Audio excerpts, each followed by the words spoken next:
kaibigan, grabe na talaga dito sa lapas mga kaibigan. Malalim na. Lord, hallelujah. Ayan oh.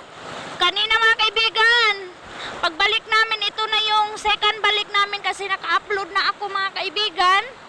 And then si Manong nakadamage siya ng motor, nagasgas niya. Hala. Muna na tag-iyad eh. Oh mga kaibigan, taga-tuhod ko na. Uy, Diyos ko. Lord God, hallelujah. Saan, tarunga yan, kay suoton mo yung dili basa.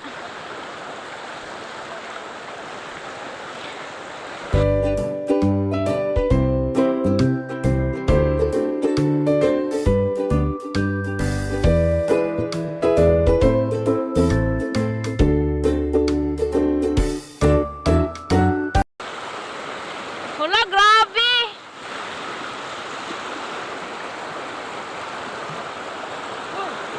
Yan si King at saka si Dudong Junjun mga kaibigan, oh. Lord, patigilan na in town, Ginoo ang ulan. Chang, dali Chang. Uy, maanod na si Jiban. Nagagitong ko nila kita. Laom na. Hello, Marta. Sige, dito. Hindi na talaga madahanan yung kalsada mga kaibigan. Bakit kaibigan? Gayod ini doon, oh. Grabe na. Parang hindi na to agtangon. Jesus, hallelujah. Good afternoon. Ito na yung bahay ng panday ko. Ayan na, ganito na kalalim dito mga kaibigan. And dito na yung pambut namin. Ayan, oh. So hindi ako masyadong makabidyo mga kaibigan sa sitwasyon dito sa mga bahay kasi napakaulan, hindi tayo makakuha ng video mga kaibigan. And nagbihis muna kami dito kasi pauwi na kami doon sa Tikbon mga kaibigan. Baka ano na nangyari sa bahay din namin doon. Pauwi na po tayo mga kaibigan.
sa bahay natin para ipakita sa inyo yung update sa pabahay ko mga kaibigan kasi abot na talaga ng tubig baha. Mga kaibigan, nagpapasalamat ako kay God kasi hindi pa nabinta yung bahay ko na floater mga kaibigan. Oh my God, kung nabinta. Sana kaya kami titira mga kaibigan. Baka isa na din kami mga kaibigan na ni-rescue. Kasi doon sa Bayan ng Lapas, grabe yung pag-rescue doon mga kaibigan. So, ayan, nakarating na kami. Ha? Baba na. Kana ba? Pang naog na ayan. Kay paro tayo dan unon niya.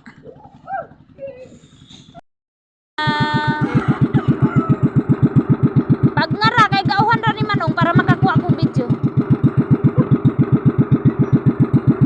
Ay, sakbat na jud nung pambaruto. Pag ngana kay makabangga kita. Nalunod gid ang simbahan in taon.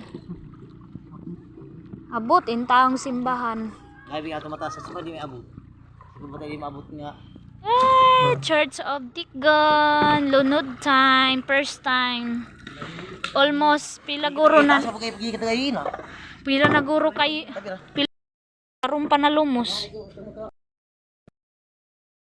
All. This is 12 feet mga kaibigan, yung tubig baha dito sa amin ngayon. Sobra na 12 feet. So yan, grabe na. Parang bagyong Pablo ba? So ito si Manong oh. Kasi kanina hindi nila na mga kaibigan, hindi nila natapos pag-akyat yung mga gamit. So kailangan namin magbaklas ng plyboard. Hindi na yan nilansang, hindi pa yan nilagyan ng pako mga kaibigan para in case na maglaki yung tubig baha, matanggal namin. Kaya yan na yung iba na safe na nila. Ayan na oh. Yes, thank you Lord. Kahit papano mga kaibigan, binigyan kami ng sign ni God na hindi pa dapat talaga kami magsahig. Oh my God! Ayan na oh! Hala! Grabe! So ayan, inanaadi oh! Himuan na ninyo kuan tungtunganan. Mag-overflow pa jud ni. Uy, thank you Lord. Kahit ha? So ayan, naggumawa pala sila Manong ng ganito. Okay. Ayan. Yan yung iba. Dito na mga kaibigan.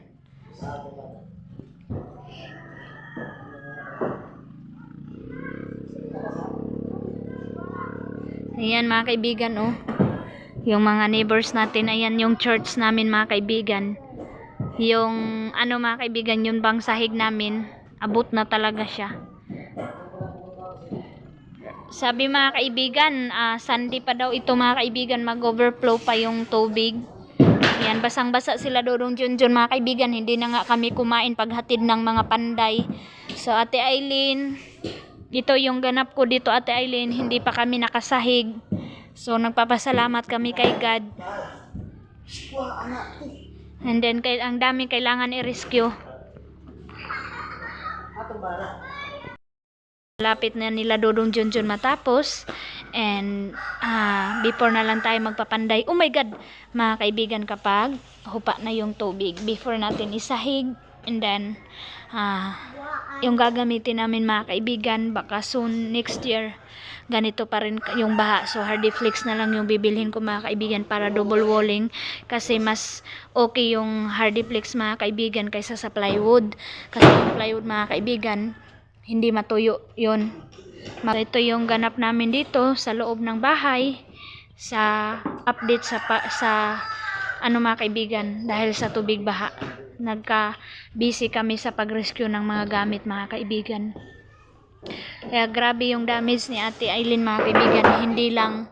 Hindi lang siguro 100,000 mga kaibigan yung damage. Kung anuhin lang talaga. Ayan. Dito na kami nagsaing kasi karating lang namin galing Lapas mga kaibigan. Kasi habang may trabaho sila doon Junjun, ako nagsaing muna ako dito. Ayan. Thank you Manong, kasi hindi umalis si Manong. Nag-alala siya sa kanyang mga anak mga kaibigan. Pero okay yung mga anak niya doon kasi highway. Ayan. Ayan mga kaibigan, yung marites ng buhay namin mga kaibigan, siguro ngayon nasayahan na mga kaibigan na naabot yung bahay namin ni Ate Aileen. Sa lahat ng mga ano mga kaibigan ba, yung bang mga taong hindi nasisiyahan mga kaibigan na ganito na yung naabot namin mga kaibigan. Kaya siguro natuwa pa yun mga kaibigan yung iba. Pero okay lang mga kaibigan kasi hindi naman natin hawak yung panahon. Kasi si God lang po talaga yung nakaalam. Kaya wala tayong magagawa. Kahit gaano pa natin mga kaibigan kataas, kung si God na po yung mag-ano mga kaibigan, wala tayong magagawa. Kasi takot din kami mga kaibigan kapag taas na siya masyado, baka maano mga kaibigan, yung lindol na naman. Yes, kapag yung lindol naman mga kaibigan yung mag-ano, so delikado yung mas mataas talaga. Kung kailan dami yung mga nabili ko, yun din yung paglaki ng tubig. Pero at least mga kaibigan, hindi ko pa talaga siya natap, lalong lalo na yung plywood mga kaibigan para sa division sa mga kwarto. Kaya sabi ko kay Dudong Junjun na sa susunod na bibili kami, hindi na po plywood, plyboard na hardiplex na lahat mga kaibigan, yung i-double walling ko. Tapos soon mga kaibigan, kung ano mga kaibigan, sa susunod na year, basta at least magamit natin hanggang 2024 yung plyboard natin. Pag soon mga kaibigan, pag mayroon tayong budget, ano na lang natin, itabla talaga ito mga kaibigan, yung sahig. Para in case na maabot mga kaibigan, hindi siya magabok.